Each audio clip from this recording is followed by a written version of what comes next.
The Great Famine, the Sitcom Friends and Prohibition campaigners in 19th century Belfast all have one thing in common. They, in some way, shape or form, influenced the popularity of coffee in Ireland today. In this podcast, part 2 of the history of coffee, we continue the story from the 1850s and see how 21st century Irish coffee culture is nothing new. Indeed, your great-grandparents may well have enjoyed a takeaway coffee as much as you do.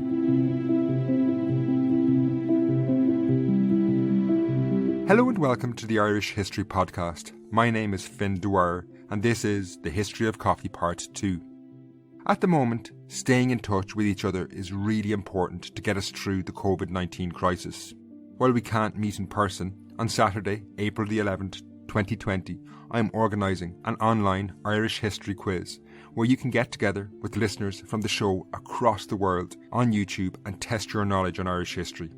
The quiz itself is going to be free, but if you want to be part of the competition and have your questions corrected, I'm asking you to make a donation, whatever you can afford, to the Mater Foundation, which is a great organisation that supports the Mater Hospital in Dublin. The Mater is one of Ireland's largest public hospitals and it's at the forefront of the fight against COVID-19, keeping people in Ireland safe, so I don't think I need to say what a worthy cause this is. Now, for the quiz to work smoothly, I really need some sense of how many people are interested, so registration is really important. All you have to do is go to historyquiz.eventbrite.com and you can register for free. That's historyquiz.eventbrite.com. That essential address one last time is historyquiz.eventbrite.com. I'll put it in the show notes as well, but I'm really looking forward to this event on Saturday, April the 11th. Finally and importantly, I want to say a thanks to the patrons of the show who are keeping things afloat in these difficult days. I really appreciate their support. If you want to support the show and get access to the weekly bonus medieval series available only for patrons, you can find out more at patreon.com/Irish podcast. Now, let's talk about coffee. Dublin in 1917 was a city at war in more ways than one. Iconic buildings such as the GPO and much of the main thoroughfare of O'Connell Street lay in ruins, having been destroyed in the Easter Rising of the previous year. However, the impact of World War I was also being felt by Dubliners in their daily lives. Alongside the thousands of men who had signed up to fight, unrestricted submarine warfare was resulting in major disruption to transatlantic shipping at the time. Goods that had previously been imported from the Americas could no longer be relied on to the same extent. The resulting shortages led to the government introducing price controls on many essential goods, and prices for roast coffee were set at 18 pence per pound. Now, the consequences of breaking this was very serious. It was considered to be a breach of the Defence of the Realm Act and could result in 6 months' imprisonment with hard labour. Now, that coffee was seen as worthy of such legislation indicated the massive change in the popularity of the drink that had taken place through the 19th century. In the last episode, we saw how at the start of the 19th century, coffee was still a beverage of the elite, but by World War I, it was being enjoyed right across society, from the working class to the aristocracy. Elite coffee houses no longer dominated the trade. There were numerous coffee kiosks throughout Dublin, some of which operated 24 hours a day, serving coffee at affordable prices. Indeed, by 1917, the drink was so popular that Joseph Ford, who operated 6 such kiosks in the city, claimed that they were of a public benefit to Dublin's working class at the time. Indeed, so important was coffee that Ford would even write to the government asking for a subsidy of £600 per year to guarantee his essential service, as he saw it, to the working class could continue in the face of rising costs. Now, in this case, government officials did not agree, but there was no question coffee and how it was viewed had changed dramatically. Coffee's journey from a drink enjoyed by the elite to a popular beverage enjoyed by pretty much all groups in society is intertwined with the phenomenal changes that shaped Irish society in the later 19th century, but also the story of its great rival, tea.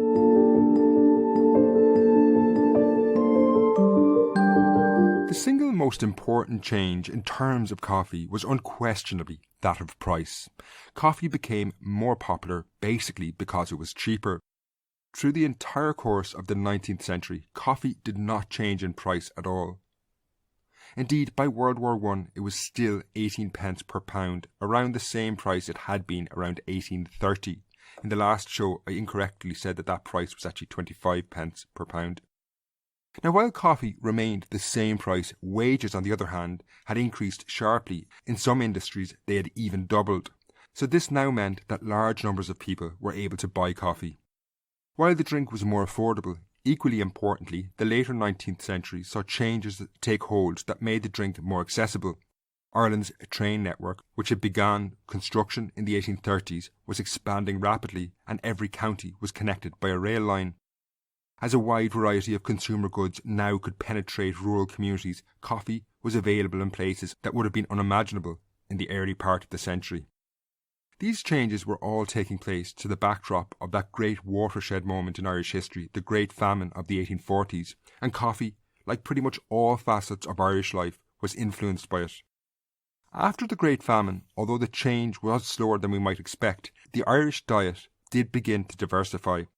While potatoes, which had been totally dominant, remained central to the rural Irish diet, our ancestors' diets did begin to diversify, and naturally this process created an opening for items like coffee as it became available.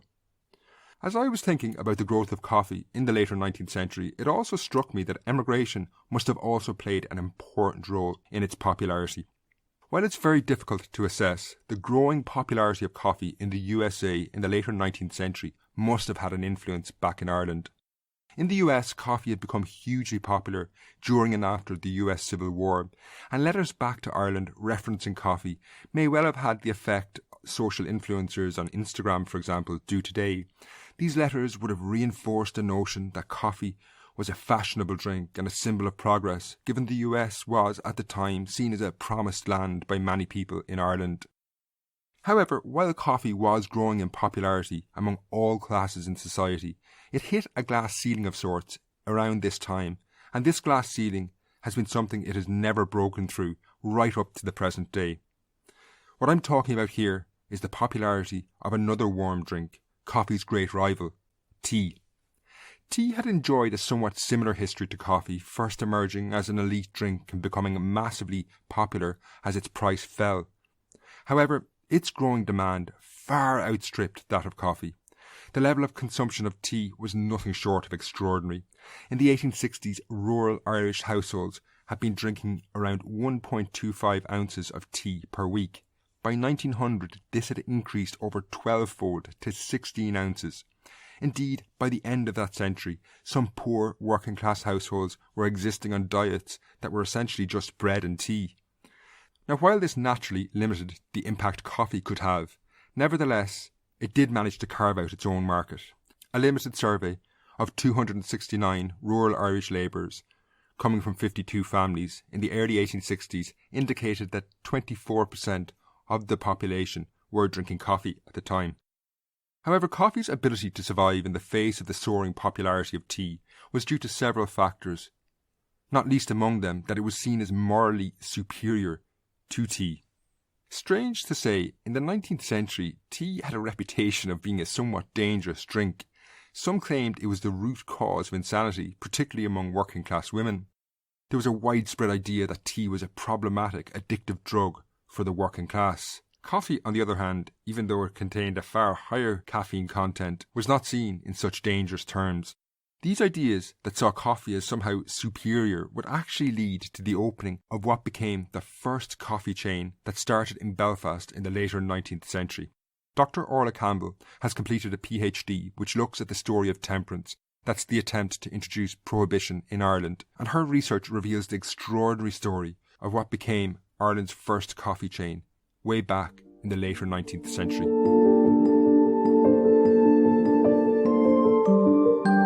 While I will look at the story of how coffee rose and fell only to rise again in the 20th century later in the show, first we need to hear from Dr Orla Campbell, who can explain the fascinating story of Ireland's first coffee chain and how Belfast in the 1890s had a coffee culture that was not, in many ways, dissimilar to our own. So I began by asking Orla to give us a brief overview of Belfast in the 19th century. Pre-famine Belfast is the development of the town into the city. You have high rural to urban migration. You have the growth of the capitalist industry, and with that is coming a lot of drink is increasing as well, the amount of drink in the city. And there's a belief that there's a lot of drinking establishments that are being opened in predominantly working class areas. It's actually true that the number is actually decreasing. To combat the perceived problem of alcoholism, the Irish Temperance League, known as the ITL, was established. Its fortunes, strange as it might sound, were integral to the story of coffee in Belfast. So the Irish Temperance League is officially formed in 1858, and they were formed at that stage primarily to bring prohibition to Ireland. So the criminalisation of the drink trade. Their entire motive was to formalise and organise the prohibition movement in Ireland, and they wanted to bring this about in two main ways. So one was moral suasion, and they would use that to focus on educating people on the dangers of alcohol, providing avenues for preventing people spiralling into problematic drinking patterns, helping people in recovery, and developing an alternative lifestyle that was based on alternative refreshments such as coffee. Orla went on to explain how the idea of promoting coffee as a substitute for alcohol originated in Scotland. They're highly influenced by what's happening in Scotland. So tea rooms and coffee rooms come from Scotland at the time. It had been well established there by the 1830s. So by the late 1860s and 70s, when the ITL really have sort of the money and an ability there to start developing their coffee business, they actually hire, I think his name is David Fortune or Fortune maybe. They hire him, they take him from Glasgow to Ireland to help create this coffee market here. I was particularly interested in why the Irish Temperance League, or the ITL, chose coffee in particular. For the ITL, there's three main areas that I would argue that coffee is important for them. So business, the provision of an alternative culture, and then as a form of social religion. So I'll just sort of move through those three. In terms of business, that was very important for the ITL. You also have to take the context of a growing capitalist, society at this stage. So it kind of sort of scapegoats alcohol for all the horrors that are coming out of a growing capitalist society and the traumas that are being placed on people's bodies. And it kind of makes coffee the saviour. And it gives the ITL a way to build a business that will provide money for its philanthropic endeavours. So the first coffee shop that the ITL developed is in 1864, and that is in the Temperance Hall in Dublin. And the proprietor of that is a man called Mr. Benjamin Benson, and he was a freed slave who had been travelling the temperance circuit in England during the 60s, and he was brought to Belfast, and he was employed by the Belfast Total Abstinence Association first, and then employed by the Irish Temperance League. At first as their agent and then as the proprietor of the Temperance Coffee House in Dublin. But very quickly from that, their business moves to Belfast, and they start to develop coffee kiosks all around the working class thoroughfares in the city. These had no seats on them, so it was basically for working class men to grab a coffee instead of a beer on their way to work. Very successful business that the ITL developed. It was their main source of finance. It was basically keeping them afloat and giving them money that they could then use for their philanthropic outreach in other areas. Orla now gives us a sense of what these coffee kiosks and shops might have looked like.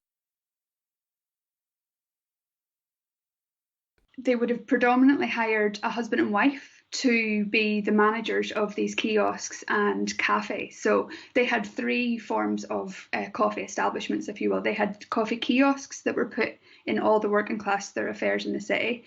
They had cafes towards more the end of the century, and they were for cafes and reading rooms, and they were for the working classes. But they also had coffee houses, and the coffee houses were for middle and upper class members of society.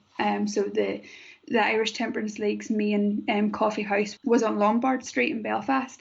So the bottom floor was their coffee house. I think this had 4 floors to it. Upstairs was an entertainment hall. There was a ladies' parlour and a gentleman's quarters with writing desks. So it was really the social hub of the community, these coffee kiosks and cafes.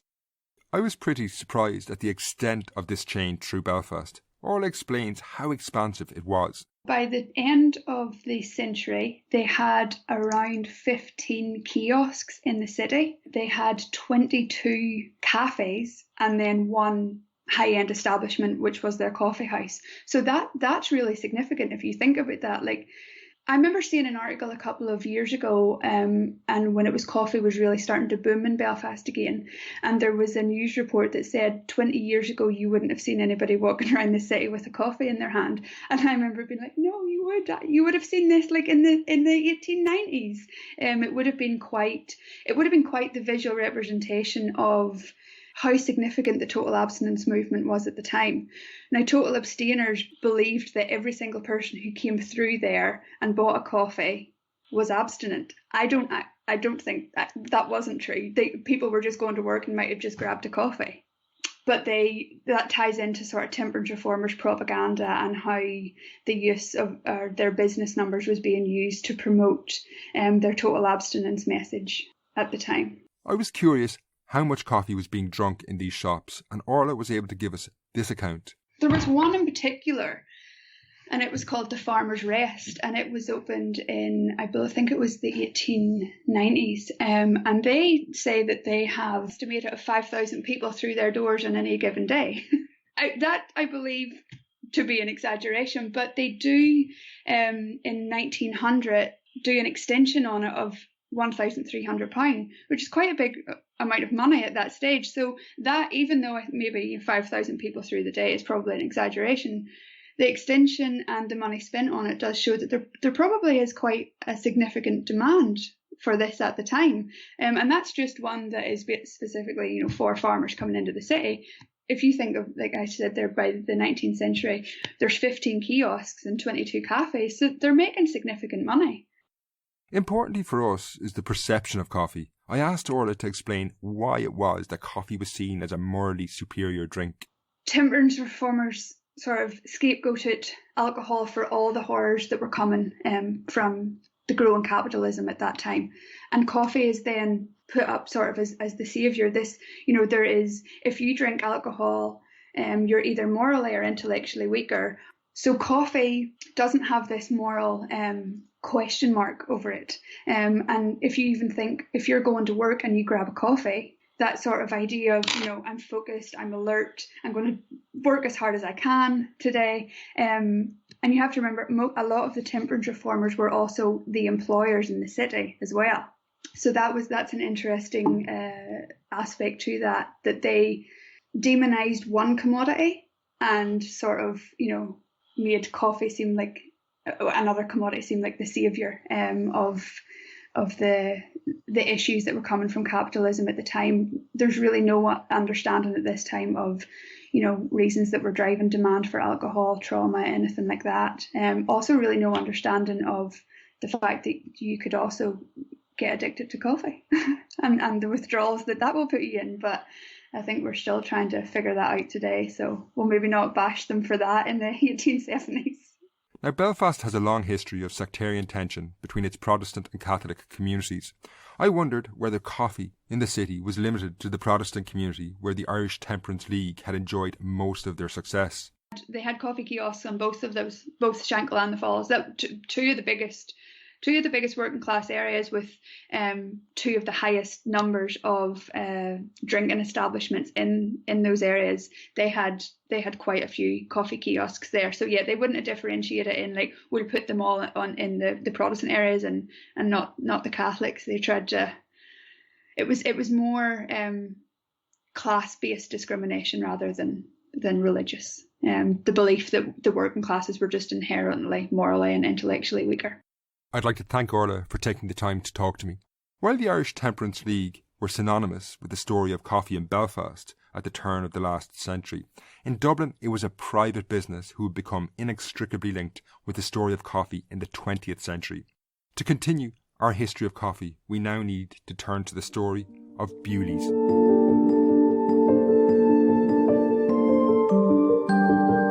We've already seen that Joseph Ford was operating numerous coffee stands in Dublin in the early 20th century. These were just one of the dozens, indeed hundreds of coffee outlets which catered to all markets and groups in society. One of the sources I relied on for this show, Martha McIvera's article on the history of Dublin's coffee culture, points out that there were also several more upmarket establishments in the city around this time, places like the Red Bank Restaurant, the Shelbourne Hotel and Jury's Hotel. While the clientele varied between these different coffee houses, hotels, shops and kiosks, so too did the quality of coffee on offer. It was common enough to mix ground coffee with chicory to save money, as chicory was not subject to tax.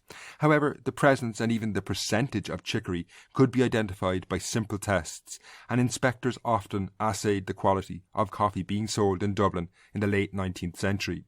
In one court case from 1887, a shopkeeper was convicted of selling coffee that was 20% chicory. Others tried to pass plain chicory off as coffee. We can only assume this was done by people selling hot coffee as well. However, once it was brewed, identifying the presence of chicory was very difficult. While Dublin had numerous establishments that sold hot coffee as well as ground coffee to prepare at home, the popularity of the drink in early 20th century Dublin was perhaps best symbolised by one cafe, Bewley's, which became synonymous with the coffee trade in Ireland. The Bewley family were well-established Dublin merchants when Ernest Bewley opened a coffee house in Dublin in the 1890s. This would become a famous chain of Bewley's Oriental cafes, the name coming from the fact that they originally sold China tea sets, but the name would in time be reflected in the aesthetic of the cafes as well. In its early years, Bewley's was a more exclusive outlet, but in the early 20th century, this changed to reflect the fact that coffee had established itself across all classes in society.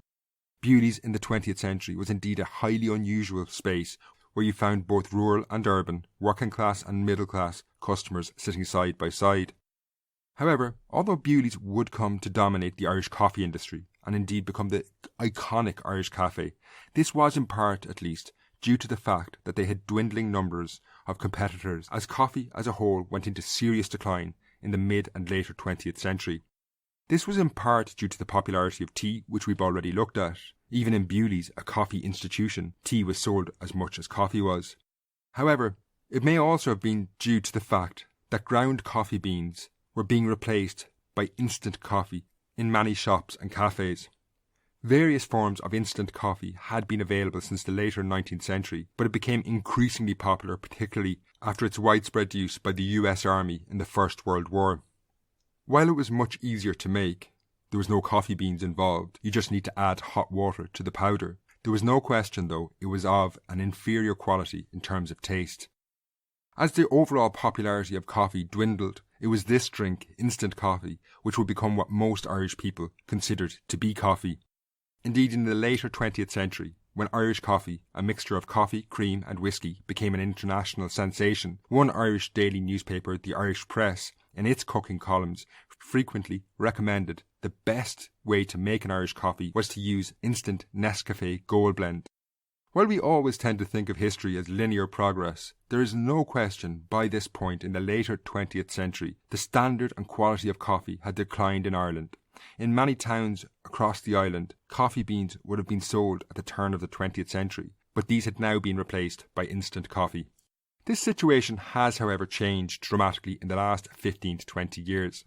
While tea remains Ireland's most popular drink, in the last 2 decades, coffee has experienced a resurgence. The numbers of coffee shops that make specialty coffees has increased dramatically, while increasing numbers of people buy ground coffee beans over instant coffee. Like in the 1860s, this resurgence is influenced by several factors.